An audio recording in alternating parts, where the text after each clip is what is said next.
technique supplémentaire pour capter l'intérêt d'un prospect lors d'une session de phoning ou lors d'un cold call, hem, c'est la méthode AIDA. Attention, intérêt, désir, action. C'est une variante de la méthode AOC. Vous pourrez peut-être même en faire un mix, mais en tout cas, dans l'idée, c'est de vous donner un outil complémentaire lorsque vous avez la personne en ligne pour pouvoir convertir ces 30 secondes, 7 minutes 30 en un rendez-vous. Le A pour attention. La première impression, elle doit être marquante. L'idée, c'est de créer du lien pour engager la conversation. Moi, ce que je vous propose, c'est l'humour. C'est quelque chose que j'aime beaucoup. Je vous en ai mis un par un. Je vous donné deux exemples. Bonjour, c'est Vartan Joubagnan, société IoTeam. Vous vous demandez sûrement qui est ce numéro inconnu. Eh bien, je suis le messager de la solution à vos problèmes. Enfin, je l'espère. Là, je vous le fais avec un ton joué. Mais à partir du moment où on le connaît par cœur, ça devient naturel. Celle d'en dessous est très intéressante aussi. Je vous appelle pour rendre votre journée plus excitante, au moins pendant 2 minutes.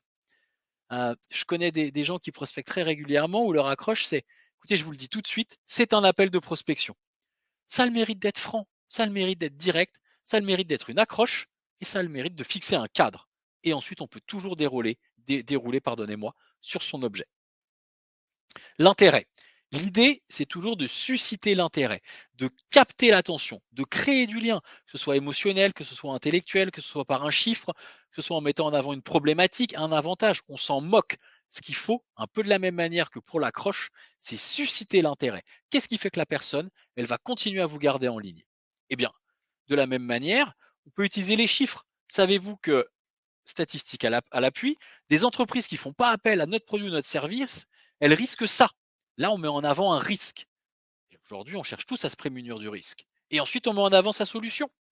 On peut également avoir trouvé beaucoup de choses sur nos prospects ou sur nos futurs clients et d'avoir identifié une problématique commune. Lorsqu'on a travaillé avec la société A, eh bien son concurrent B, peut-être qu'il a la même problématique et avoir derrière capté son attention avec une problématique où on se dit qu'on a la chance qu'il la rencontre et surtout qu'on est capable de la solutionner, eh bien dans ce cas-là, il ne faut pas hésiter.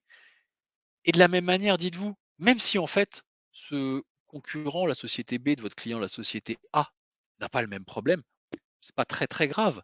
Revenez au rendez-vous ou rappelez dans 2 mois avec une autre accroche. On va vous oublier très très vite si vous n'avez pas pris le rendez-vous. Vous pouvez rappeler plusieurs fois une même personne, vous aurez été oublié d'ici un mois. Sur la partie désir, on est là pour éveiller le désir, faire naître l'envie et en lui mettant en avant des résultats concrets qu'il pourrait obtenir. Dans énormément de pubs, vous allez avoir ça. Bien écoutez, en prospection, c'est la même. Faites-lui imaginer des économies, faites-lui imaginer une résolution de problème, donnez-lui un cas concret client, parlez-lui d'une success story, dites-lui que vous avez quelque chose à lui présenter. Faites en sorte de lui donner envie de susciter son désir de vous accorder un peu plus de temps. L'action. Eh bien, de la même manière que le closing, il faut une incitation claire à agir.